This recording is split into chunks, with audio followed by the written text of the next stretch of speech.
Good evening and welcome to EBible Fellowship's Bible study in the book of 1 Samuel. Tonight is study number 114. And we're going to begin our study by turning to 1 Samuel chapter 7 and reading verses 13 and 14. It says in verse 13, "So the Philistines were subdued, and they came no more into the coast of Israel, and the hand of Jehovah was against the Philistines all the days of Samuel. And the cities which the Philistines had taken from Israel were restored to Israel, from Ekron even unto Gath. And the coast thereof did Israel deliver out of the hands of the Philistines, and there was peace between Israel and the Amorites." Here we really find that we have a typical situation that's found in the book of Judges. And the situation is, or the pattern is, that first Israel rebels, and then an enemy rises up. The Lord actually raises up the enemy, and the enemy afflicts Israel. And then Israel turns to the Lord and cries out, beseeching him for help. And the Lord raises up a judge. Finally, the enemy is defeated and subdued.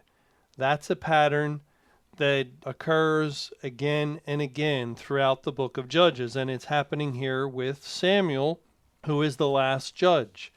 For instance, we find in Judges chapter 3, and we'll look at just a few verses. Judges 3, verse 30. This is after Ehud, the Benjamite, is raised up to win a victory. It says in Judges 3, verse 30, "So Moab was subdued that day under the hand of Israel, and the land had rest 80 years. So that ends the pattern, and then the land rests. And then also in Judges in chapter 8 and in verse 28, "Thus was Midian subdued before the children of Israel, so that they lifted up their heads no more, and the country was in quietness 40 years in the days of Gideon." And a third place we'll go to is Judges 11 and verse 33, and this is referring to Jephthah, "And he smote them from Aroer, even till thou come to Minnith, even 20 cities, and unto the plain of the vineyards, with a very great slaughter. Thus the children of Ammon were subdued before the children of Israel." And this is the word that is used in 1 Samuel 7, verse 13. After Samuel goes to the Lord on Israel's behalf and offers the sacrifice, at that very time Israel wins the battle against the Philistines, and we read that the Lord thundered on them with a great thunder, and they were smitten. And as a result, so the Philistines were subdued, and they came no more into the coast of Israel. And the hand of Jehovah was against the Philistines all the days of Samuel. And that would be in place of the phrase we saw in the book of Judges, the land had rest, or there was quiet. And so in this case, the hand of the Lord was with Samuel and Israel, and was against their enemy, the Philistines, all the days of Samuel. And so this just continues to give evidence that Samuel was the last official judge of Israel. And verse 15 picks up that language of 1 Samuel 7, and it says there, "And Samuel judged Israel all the days of his life." Now, Samuel's official judgeship is a 20-year period, from 1067 until 1047 BC, and then in 1047 Saul becomes the king of Israel. And at that point, Samuel no longer is the ruler over Israel, but King Saul is. Yet God continues to view Samuel as a judge all the days of his life, because he's a type of Christ, and the Lord Jesus was and is judge. For instance, we read of Christ in the Gospel of John, in John 5, in verse 22, it says, "For the Father judgeth no man, but has committed all judgment unto the Son." And also in verse 27, "and has given him authority to execute judgment, also because he is the Son of Man." And verse 30 also mentions that Christ is judge. "I can of mine own self do nothing, as I hear, I judge, and my judgment is just, because I seek not mine own will, but the will of the Father which has sent me." So the Lord is the judge, and Jesus never stopped being the judge of all the earth, because he is eternal God. Therefore, Samuel judged Israel all the days of his life. And in another sense, the Word of God always judges mankind. And Samuel, again typifying Christ, the Word made flesh, likewise judged Israel all the days of his life. Well, let's continue on, and we'll read verse 16. "And he went from year to year in circuit to Bethel and Gilgal and Mitzvot, and judged Israel in all those places." This is describing historically how Samuel went about his business as being a judge. And he traveled from place to place, city to city, in circuit. And therefore he was a circuit court judge. We actually, even today, we still have that kind of language to describe certain judges. And it comes from, in America's history, in British history, the fact that at times judges had to travel distances in order to reach the people who needed to settle matters. And so the judge would get on his horse or travel by buggy and go out to a certain district or town, and he would settle disputes at certain times of the year. And the phrase developed circuit court judge, yet actually not realizing it, this term actually comes right out of the Bible from Samuel himself. He was a judge that traveled a circuit, and therefore a circuit court judge. And Samuel went to Bethel, Gilgal, and Mitzvah, and judged Israel in all those places. These three places have great historical significance to Israel, and actually tremendous spiritual significance also, and we'll look at that. But first, let's just establish that when Samuel would go in circuit to these places, in all probability, he would stay there for a long period of time, maybe for several months.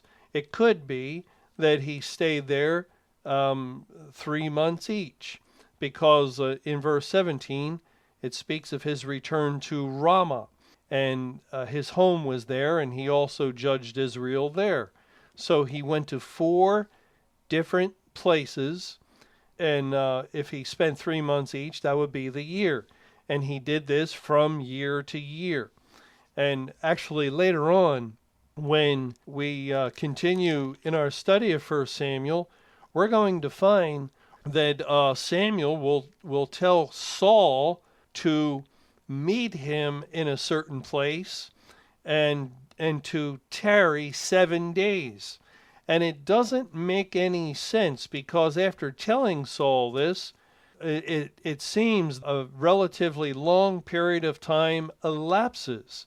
But then Saul does go to that place and tarry 7 days, and Samuel does not come according to the days that were appointed. So they had already established, in all likelihood, that according to Samuel's circuit of travel, that once he would get to that place in the proper season, say several months away, then you wait 7 days. But we'll look at that in course when we get to those verses. But at this point, let's just think about these places quickly. First, he would go to Bethel. And Bethel, the name means the house of God. And it was there that the Lord communicated with Jacob when he set a stone for his pillow, and God gave him visions of angels ascending and descending upon the earth, and the ladder to heaven. And next he would go to Gilgal. Gilgal is most known for the place of circumcision. If we turn back to Joshua chapter 5, we read in verse 2, it says, "At that time Jehovah said unto Joshua, Make thee sharp knives, and circumcise again the children of Israel the second time.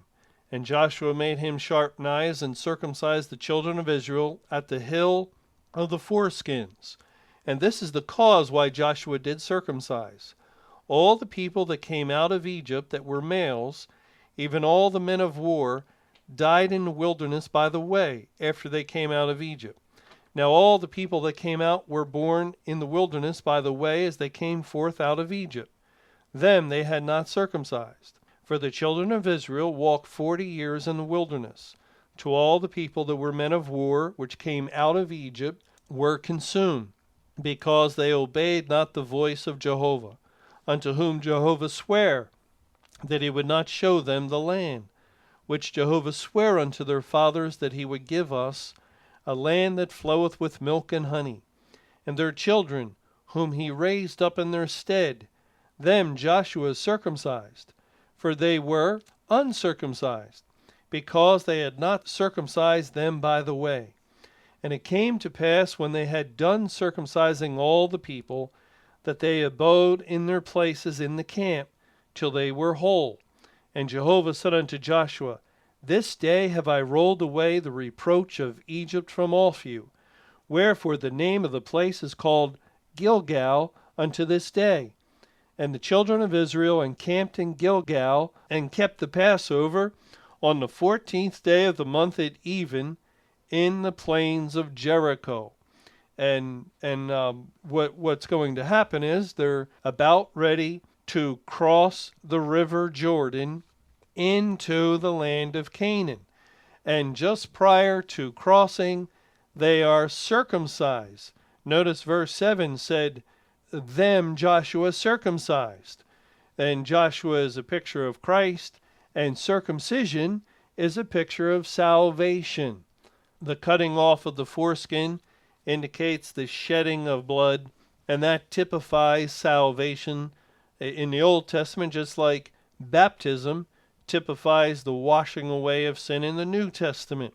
And so when Joshua circumcised Israel this second time, it is a beautiful picture of the salvation of spiritual Israel, all the elect.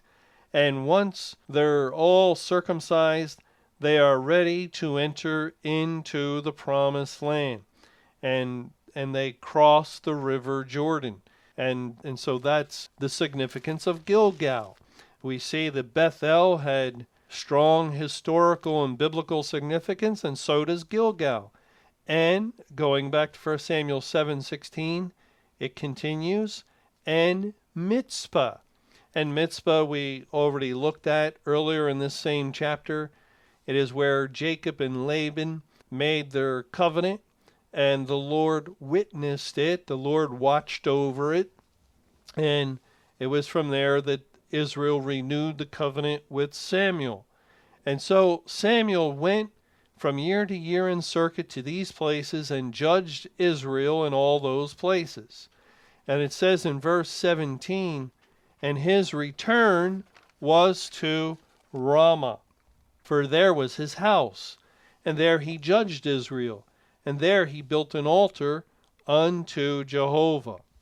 Ramah may sound familiar to you because we read about this when we first started reading the book of 1 Samuel, or studying this book. In 1 Samuel chapter 1, it says in verse 19, "And they rose up in the morning early, and worshipped before Jehovah, and returned, and came to their house to Ramah. And Elkanah knew Hannah his wife, and Jehovah remembered her. Wherefore it came to pass, when the time was come about after Hannah had conceived, that she bare a son, and called his name Samuel, saying, Because I have asked him of Jehovah." Ramah is where Samuel's parents, Elkanah and Hannah, had their home, and it's where Samuel himself was born. And so, in his circuit, he returned to Ramah, and there Samuel had his house. So he had family, where we can be sure that some of his siblings would have been in the area. It could be that his mother or father were alive for a period of this time. We don't know. The Bible doesn't say when they died. And other relatives would have been around, and he would have felt very comfortable, and certainly it would have been his home. And that was the last place, the fourth place, and it's no accident or coincidence that the circuit included 4 locations, because the number 4 identifies with universality. And here it's the 4 cities in Israel, but we know that Christ is the judge of all the earth, and he is the judge of this world, and so Samuel's circuit travels typify this, since he goes to 4 places in Israel.